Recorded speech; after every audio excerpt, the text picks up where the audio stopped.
오늘 설교 말씀의 제목은 6가지 질문의 답. 성경 말씀은 잠언서 30장 4절 한 절을 같이 봉독하겠습니다. 시작.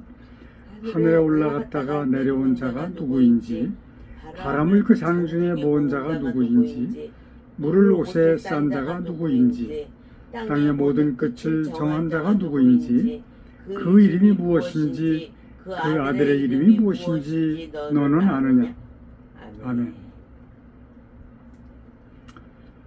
지난주에 봉독했던 성경 그대로를 인용을 했습니다. 지난주 설교에서 말씀드린 부분 중에서 리처드 모리스라고 하는 사람이 나왔는데, 그는 그렇게 오래전에 살았던 사람이 아니고 1904년생으로 85세를 살다가 세상을 떠난 미국의 역사학자였다라고 합니다. 근데 지난주에 설교에서 리처드 모리스가 질문한 6가지 내용, 그 내용은 과학이나 철학으로는 풀 수가 없는 질문들이에요. 그러니까 역사학자인 리처드 모리스가 질문을 한 것이죠. 다만 신앙 중에서도 참신앙이라고 하면 하나님의 뜻을 올바르게 깨달은 그 신앙으로서만 그 해석이 가능하다라고 볼 수밖에 없습니다. 그것은 왜냐하면 이 모든 것을 창조하신 분이 바로 하나님이시기 때문에 그런 겁니다. 자, 리처드 모리스의 첫 번째 질문은 과학의 끝은 어디인가?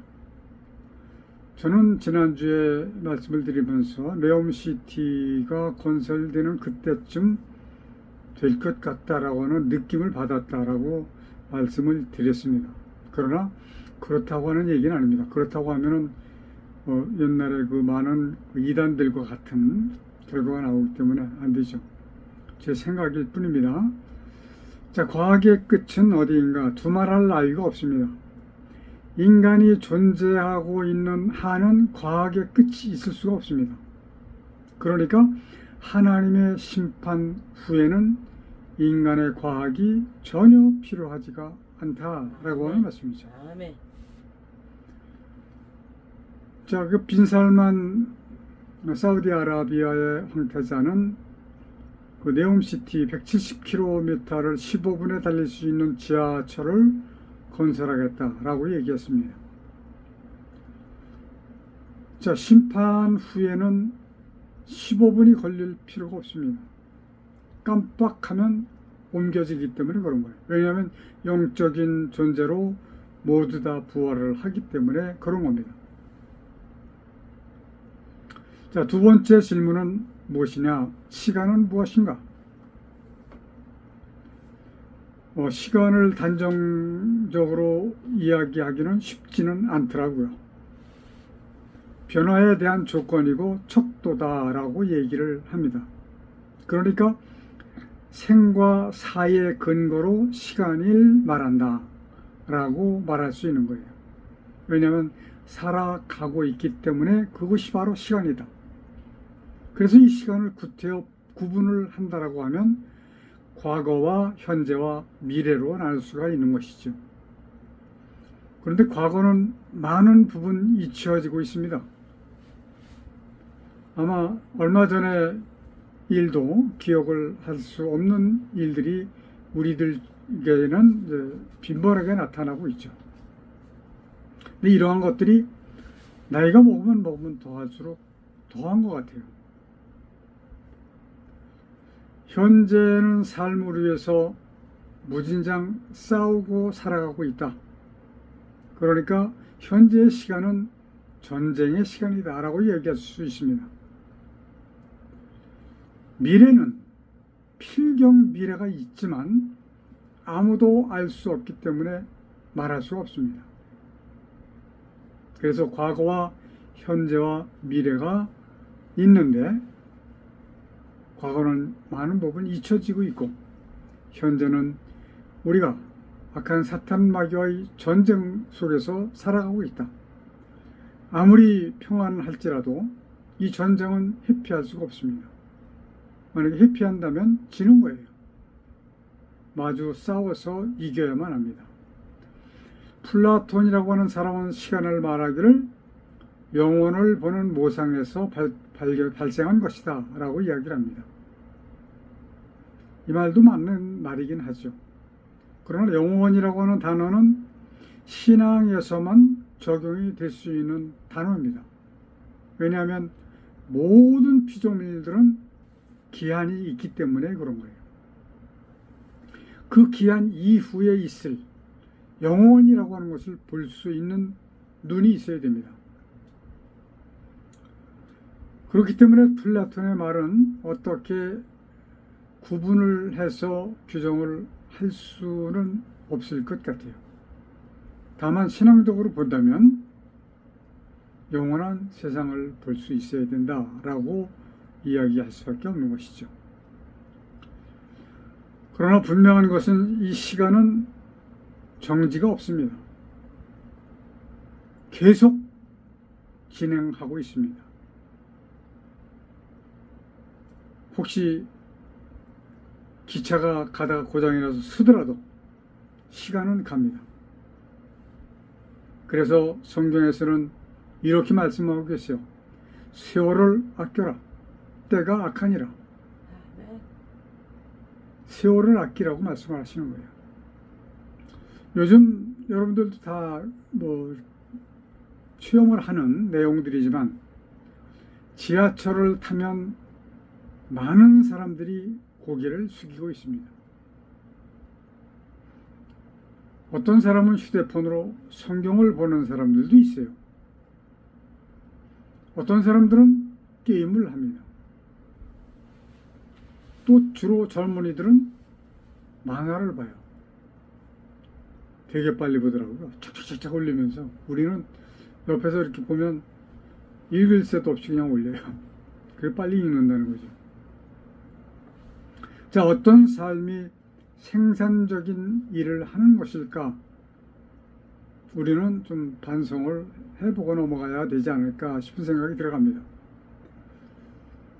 게임을 하거나 만화를 보는 사람은 시간을 보내는 것인 반면에 성경을 보는 사람은 삶의 큰 생산을 하고 있다라고 우리는 이해할 수밖에 없습니다. 그러나 또 한편으로 생각을 하면 만화나 게임을 통해서 스트레스는 풀 수가 있지 않을까 하는 생각은 들어가요. 저는 이 게임을 아주 참 싫어합니다. 그런데 젊은이들에게 게임 이야기를 하면 그것이 지능 개발에 상당한 영향을 주고 있다라고 얘기를 하는 사람들도 있어요. 지능 개발을 원한다면 다른 방법도 얼마든지 있을 거라고 저는 생각을 합니다. 바라건대는 생산적인 것을 했으면 좋겠다라고 하는 생각을 합니다.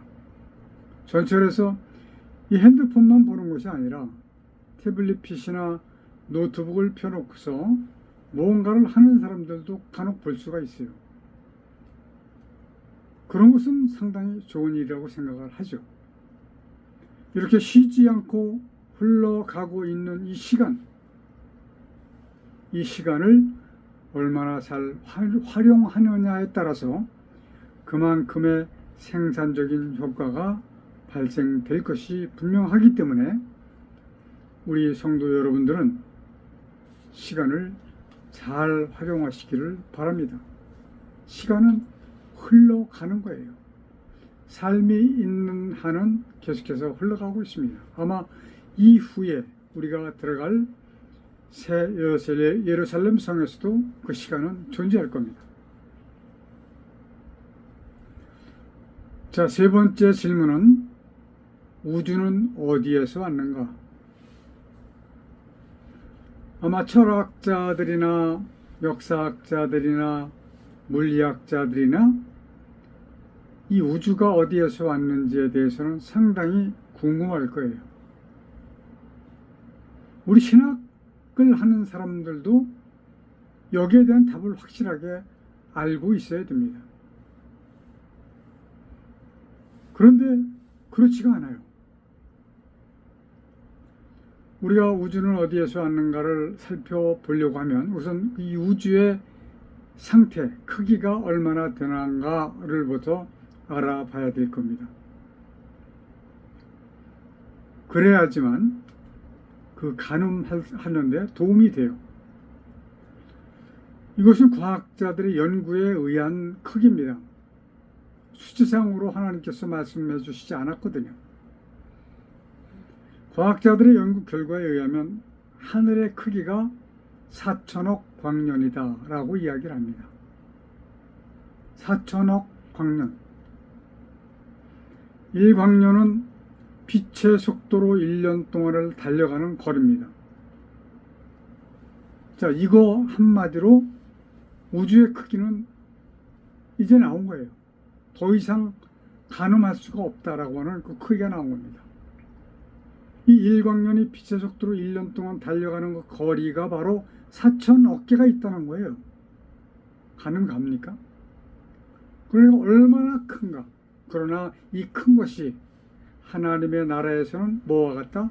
하나의 점과 같다. 그러니까 하나님의 나라는 우리로서는 표현할 수가 없습니다. 다만 사람이 사용하는 그 단어 중에서 그것을 적용시킬 수 있는 단어는 무한대라고 하는 것밖에 없어요. 자, 이러한 우주가 과연 어디에서 왔는가? 굉장히 중요한 말씀이기 때문에 귀를 기울여 주시고 글을 받으신 분들은 여러 번 읽어보시기를 바랍니다. 우주의 근본은 땅입니다. 땅. 왜냐하면 하나님께서는 이 땅에 오셔서 천지를 창조하셨거든요. 창세기 1장 2절 보니까 땅이 혼돈하고 공허하며 창조하시기 위해서 오신 곳이 땅입니다. 왜냐하면 창세기 1장 1절에 태초에 하나님이 천지를 창조하시니라 라고 말씀을 하셨고 2절에 이어서 땅이 혼돈하고 공허하며 흑암이 깊은 위에 있고 하나님의 영은 수면을 운행하시니라. 아멘. 이 땅은 하나님의 나라에서 하나님을 배반한 루시퍼를 가두어 두시기 위해서 별도로 만들어 두셨던 불구덩이였다라고 하는 겁니다. 이 땅이에요. 원어상으로도 같아요. 그러나 우리 기독교는 이것을 그렇게 이해를 하지 못하고 있는 상황입니다. 묘하게도 신천지 이만희가 이걸 알아차려 가지고요, 있는 것을 가지고 창조하셨다라고 이야기를 합니다. 따지고 보니까 있잖아요. 땅이 혼돈하고 이 땅이 바로 그 땅이기 때문에. 그러나 이만희가 모르는 게 있더라고요. 이 땅이 어떠한 땅이었다고 하는 것은 얘기 못합니다. 왜? 알지 못하기 때문에. 이 땅이 어떻게 될 것인가에 대해서도 이야기를 못해요. 왜냐하면 자기를 주장해야 되기 때문에. 자기가 예수님이라는 거예요. 재림 예수. 마귀와 그의 추종자들을 감금해 두셨던 이 땅입니다. 그 땅이 바로 불구덩이였다라고 하는 말씀을 증명을 해드리려고 해요. 이사야서 14장 12절에 보니까 너 아침의 아들 계명성이여 어찌 그리 하늘에서 떨어졌으며 너 열국을 엎은 자여 어찌 그리 땅에 찍혔는고. 땅에 찍힌 사탄 마귀, 그는 아침의 아들 계명성이라고 하는 칭호를 받을 만큼 큰 자였다라고 하는 것입니다. 하늘나라에서, 하나님의 나라에서 그런 그가 교만한 마음이 생겼습니다. 그래서 그렇게 된 거예요. 자, 이사야 14장 13절부터 14절까지 보니까 내가 내 마음에 이르기를 내가 하늘에 올라 하나님의 뭇별 위에 나의 보좌를 높이리라. 내가 북극 지폐 산 위에 좌정하리라. 가장 높은 구름에 올라 지극히 높은 자와 비길이라 하도다. 감히 천사장인 주제에 하나님과 비길이라. 참 그거 납득하기가 좀 어렵습니다. 하나님 밑에서 하나님을 보좌하던 그가 어떻게 이런 마음을 먹었을까? 그를 하나님께서는 땅으로 찍으셨어요. 쫓아내신 겁니다.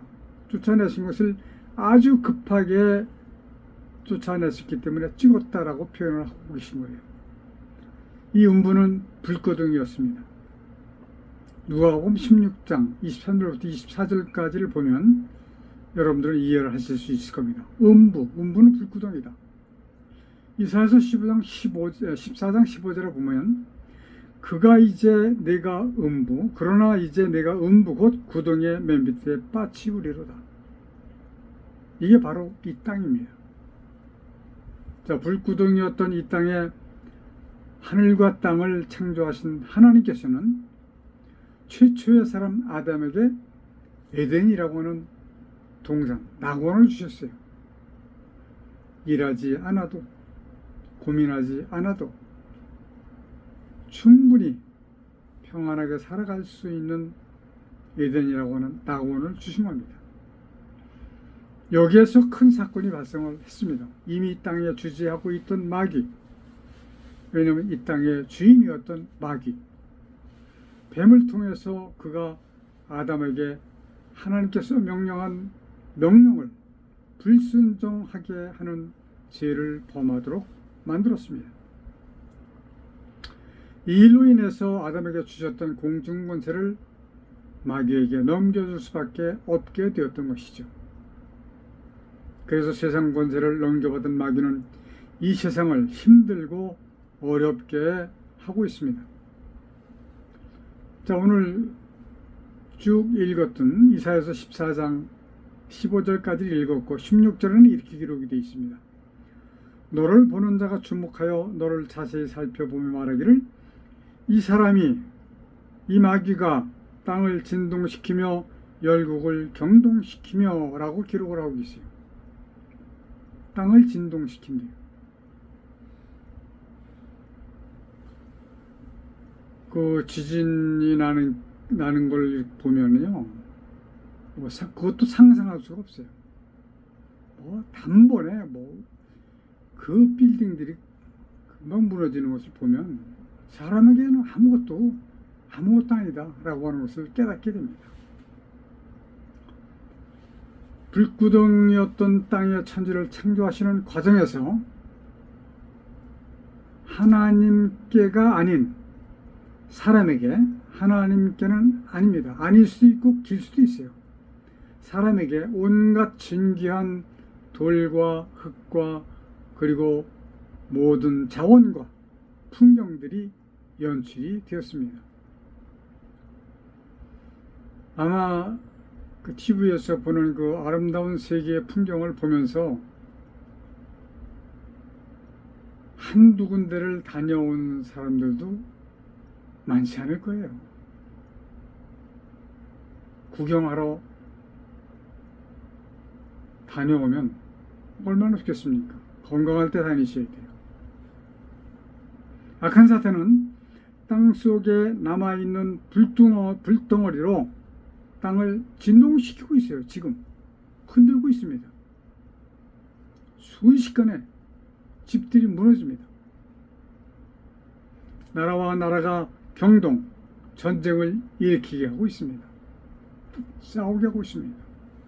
왜냐하면 악한 사탄은 처음부터 범죄함이니라 라고 말씀하고 계시잖아요. 많은 청교도에서는 새벽 기도를 하지 않습니다. 왜냐하면 진동되고 경동되는 일들, 이 모든 악한 일들은 우리 스스로 최선을 다해서 대처해야 하기 때문에 그런 거예요. 왜? 마귀와의 전쟁이기 때문에 그런 겁니다. 그래서 과학도 필요하고, 그래서 모든 그 학문이 필요한 겁니다. 그러나 대부분 사람들은 새벽 기도에 가면 무엇을 구합니까?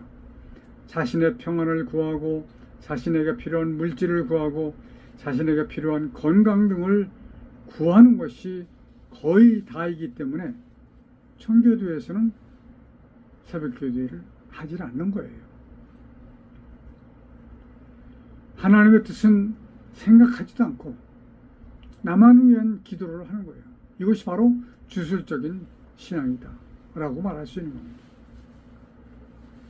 하나님께서 사람을 지으신 목적은 열과 성을 다해서 기도를 해서 풍족한 삶을 살라고 하신 것이 아닙니다. 세상 권세 잡은 마귀와 싸워서 이겨서 구원받으라고 사람을 지으신 거예요.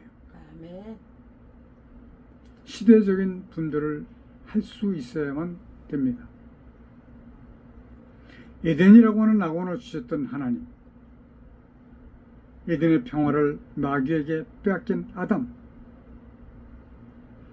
그 악의 주체자 사탄 마귀를 멸하시려고 이 땅에 나타나신 하나님의 독생자 예수 그리스도이십니다. 아멘. 이것은 요한일서 3장 8절이에요. 죄를 짓는 자는 마귀에게 속하나니 마귀는 처음부터 범죄함이니라. 하나님의 아들이 나타나신 것은 마귀의 일을 멸하려 하심이니라. 아멘. 하나님의 아들 예수 그리스도가 이 땅에 나타나신 것은 마귀를 멸하시기 위해서 나타나셨다 이겁니다. 그러면 십자가에서 물과 피를 다 흘리시고 죽으신 일은 무엇이냐? 사람을 구원하셔야지만 마귀를 멸하실 수가 있기 때문에 그렇게 된 겁니다. 네. 우리 성도 여러분들께서는 이거 분명하게 좀 이해를 하셨으면 좋겠어요. 근데 아직도 이해를 올바르게 하지 못하는 분들이 너무 많아요. 마귀를 멸하시게 될 때가 되면 하나님께서는 창조하신 모든 것을 하나도 남김없이 불살라 버리십니다. 아멘. 이 세상에 롤스로이스 차가 제일 좋다고 그러죠? 더 좋은 차가 있는지 모르겠습니다. 저는 들은 것이 바로 그거예요. 그 차도 남지 않습니다. 모두 다 태워서 불살라 버렸습니다. 이 세상에 있는 모든 피조물은 다 태워서 없애버리시는 거예요. 왜? 새 예루살렘 성을 준비하셨기 때문에. 아멘. 더 좋은 것, 더 행복한 것, 그것을 준비해 놓으셨기 때문에 그런 겁니다. 자, 베드로후서 3장 7절, 요한일서 3장 8절도 중요하고 베드로후서 3장 7절도 중요합니다. 이제 하늘과 땅은 그 동일한 말씀으로 불사르기 위하여 간수하신 바 되어 경건치 아니한 사람들의 심판과 멸망의 날까지 보존하여 두신 것입니다. 아멘. 사람은 이 때를 잘 분별하는 지혜와 지식이 분명히 있어야 됩니다. 아멘. 그래서 슬기로운 처녀와 같이 기름을 준비하는 모든 여러분들 되시기를 간절히 축원합니다. 아멘. 자, 네 번째 질문은 아무것도 없는 무로부터 창조가 가능할까? 하나님만이 가능하십니다. 아멘.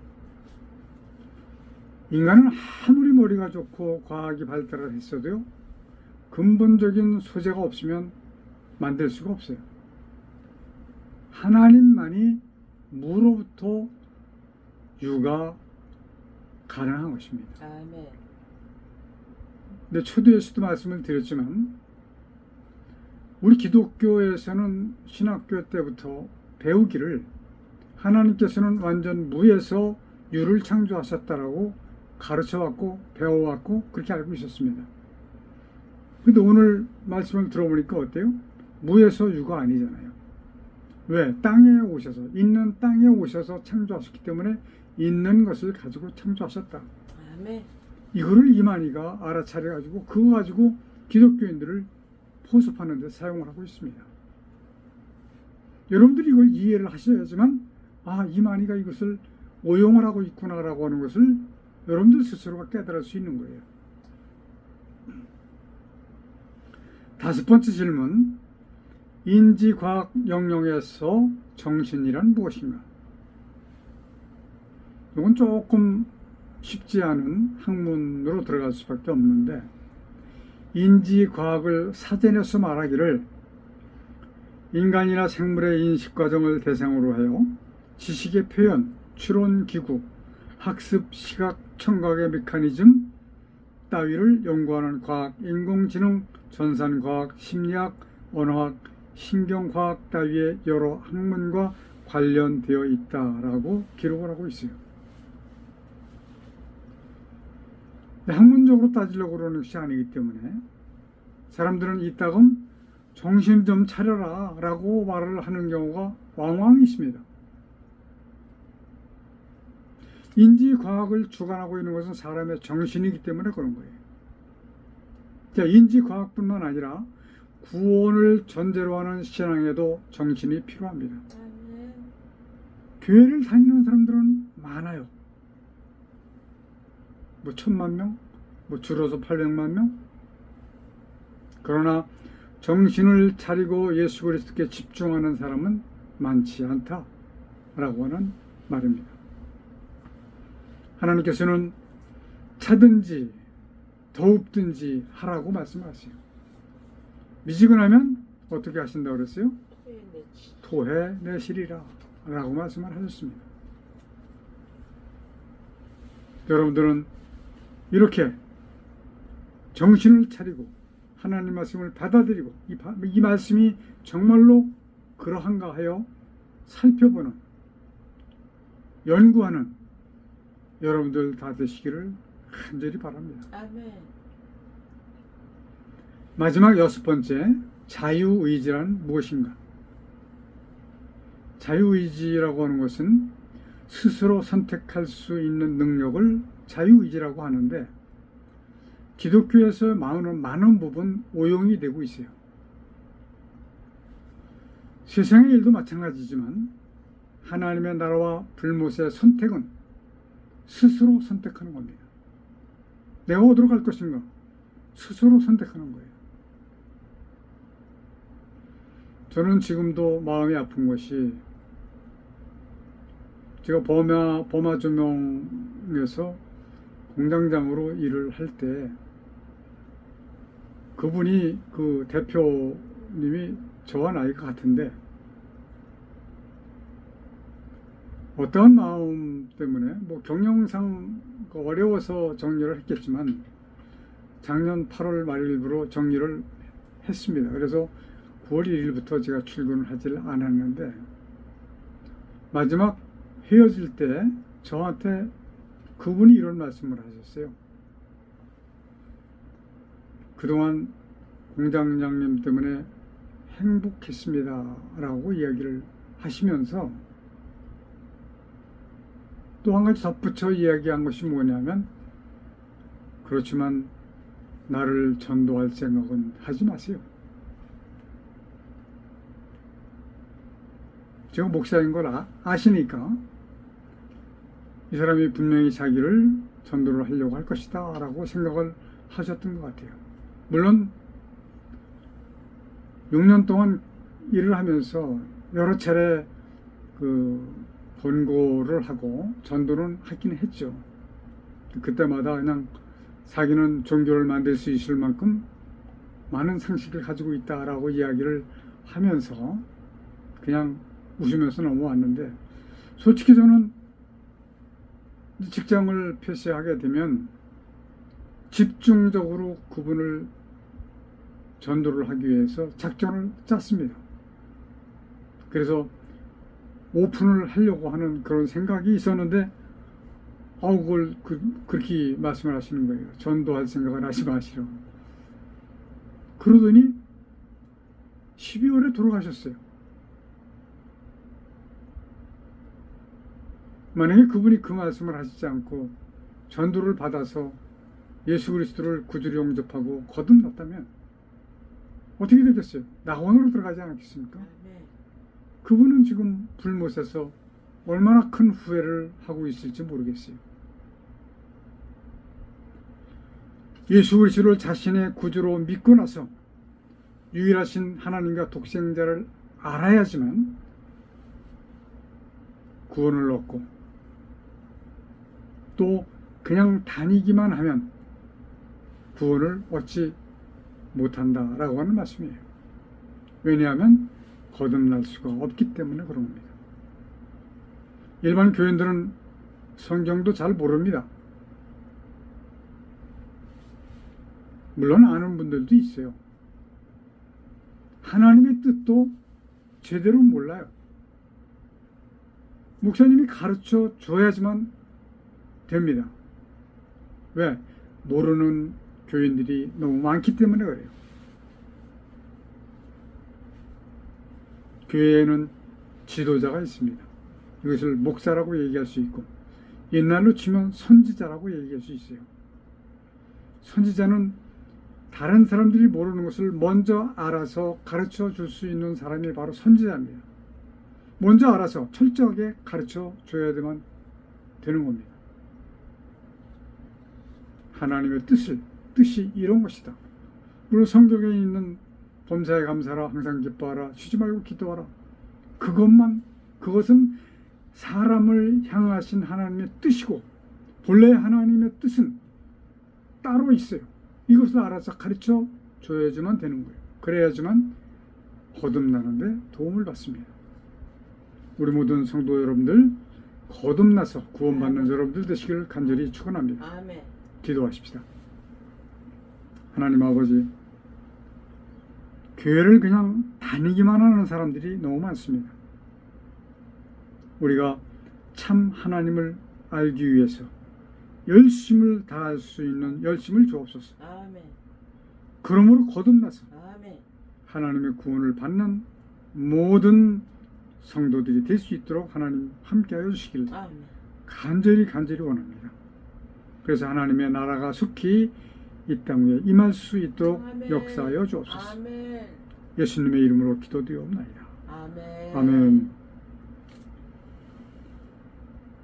마귀를 감금해 놓으셨던 이 땅에 하늘과 땅과 만물을 지으시고 그 가운데 하나님의 뜻을 이루시기 위해 인간을 도구로 쓰시는 하나님의 크신 은혜와 아멘. 아담의 범죄로 사망 가운데 빠진 인간을 구원하시기 위해 대속제물로 보내주신 독생자 예수 그리스도의 십자가 설리신 보혈의 은혜와 아멘.